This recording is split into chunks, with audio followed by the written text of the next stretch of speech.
We've seen 3 news-making launches in the last month. We've seen Wolfram, Alpha, Bing, and Siri.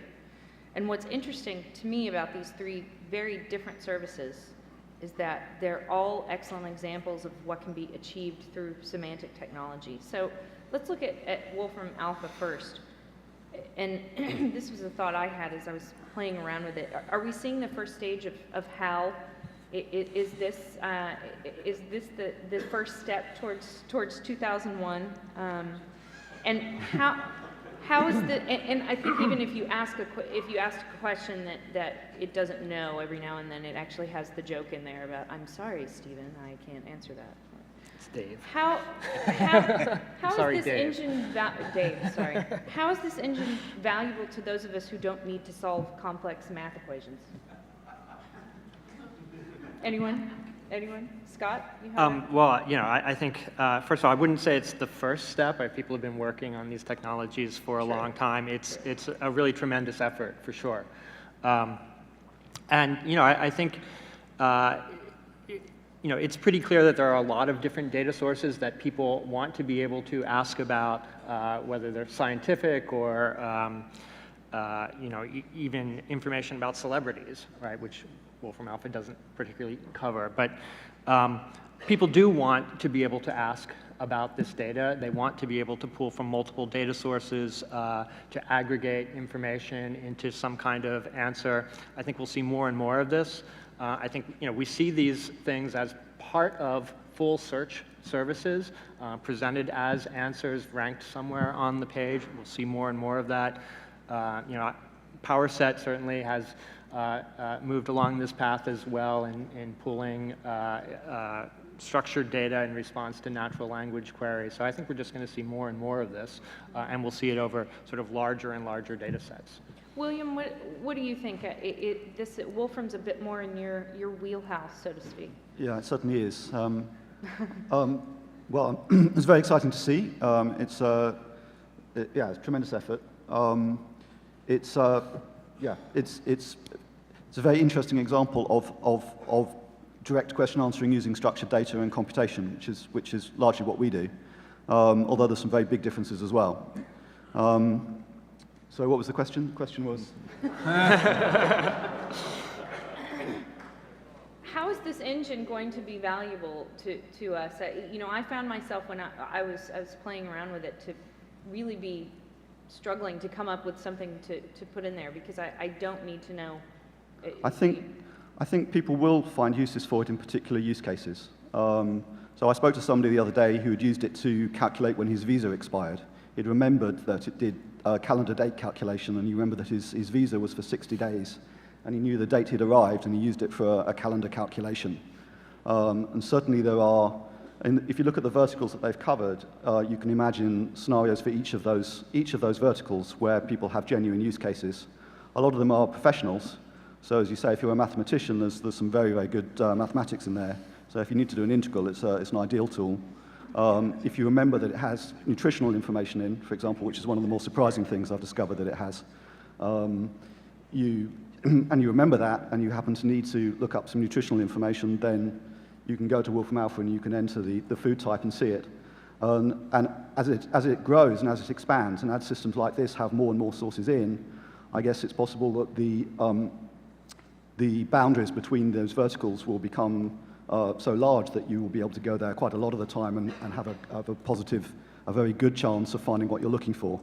However, one thing it doesn't have is a decent backfill. So if you do happen to ask it a query that it doesn't know, or you phrase the question in a way that it doesn't understand, it just gives you a blank response. It doesn't give you a backfill. So the ideal solution is to combine with internet search, which is what we're trying to do. So we try and keep quiet, unless we're sure that we've understood the user's question, and unless we're sure that we know the answer, we keep quiet and fail over to standard internet search. And it's only in the case when we're pretty sure that we understand the question and know the answer that we produce that direct response. And that's not the approach that Wolfram Alpha takes because it doesn't have a backfill. So, I mean, quite often you type stuff into Wolfram Alpha and it finds an interpretation to what you've asked that is absolutely not what you're intending. So, I mean, one query I typed into it fairly recently was Alan Wallace, and it produced this beautiful, beautiful statistical study into the prevalence of the names Alan and Wallace using US census data over the last 100 years. It was a fantastic result, but it was absolutely not what I was searching for. Well, and I know Andrew had a point, but I think I just wanted to point out very quickly, you raised a very interesting point there about what's almost as important with a semantic search engine is, does it know how to not answer a question? Yep. If that makes sense. That's getting a little philosophical there, but. Yeah, that's absolutely fundamental, in my opinion. I mean, there are plenty of question answering systems that use natural language. And if you're using statistical techniques to try and guess a snippet of text that's the answer to a question, you don't have the ability to reliably keep quiet and fail over to something better. But if you're using structured knowledge, like Wolfram Alpha does and like True Knowledge does, you in principle can reliably keep quiet if that's what you're trying to do. And if your goal is to integrate with other systems, like standard internet search, it's very important that you do that. And to do that does require very, very good semantics, because you have to understand the user's intent, you have to understand the meaning of the query, and you need to be able to logically deduce from the meaning of the query that you don't know the answer or you don't understand, or in the opposite case, that you do understand and do know the answer, and that there's a very, very high probability that you can produce exactly what the user's looking for. And that does require semantics. It requires very, very high quality semantics. Andrew? So it's a really interesting product, and I think it brings into pretty sharp focus a big question that's facing the industry today, which is one way to characterize the approach of Wolfram Alpha is it's kind of a centralized approach, in the sense that the Wolfram Alpha team will go and wrapper and grab data sources that they think are valuable, and then we'll try to unify them into a kind of an internal representation. And the alternate approach is an approach that's more about the ecosystem kind of coming together around forming linkages between data that would do some of the work sort of under the public eye. And I think it's inevitable that for the class of queries that could make use of a richer interpretation of data, we'll start to answer those queries more effectively.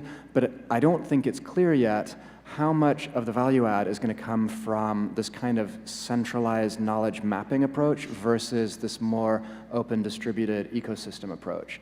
Yahoo's betting on the ecosystem approach, and so we're very focused on what we can do to help people who have knowledge, people who curate sources, adopt standard vocabularies, connect those sources together in a way that other people can then add value on top of. So we'll see what happens over the next few years.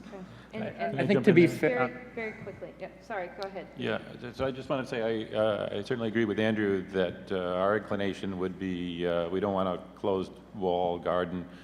We want all the information available and be able to combine that in various ways. And I think you want the information to be open, and then you also want the tool set to be open and be able to have mashups of those tools. So Alpha does a great job with various kinds of graphing tools and computation and so on. But what if I want to take the results from part of their computation and run it through some other computation and throw the results up on a map and then display that on a timeline and so on? We should have a way to be able to combine the tools as well as have the data be open. I agree with Peter and Andrew's comments, but I would say that to be fair to Wolfram Alpha, if they hadn't taken this kind of walled garden approach, they might not have launched a product, because relying on the ecosystem to get you to the point of product launch is really difficult. So Yes, I just wanted to throw in, I mean, it's a labor of love, I mean, if you love to do something, you do it well, and they love mathematics, and they love, you know where these guys are coming from. So what they did is just great. They're not search engine. I mean, that was the thing which was kind of in press, okay, well, that's a search engine. But what's missing there, in my view, is not, it's knowing what you don't know is one thing, but another one is you can ask about the same thing in many, many ways, and I keep coming back to the same thing, and that problem is not solved. Somebody has to solve it. In other words, they have a great answer, but you got to know how to ask.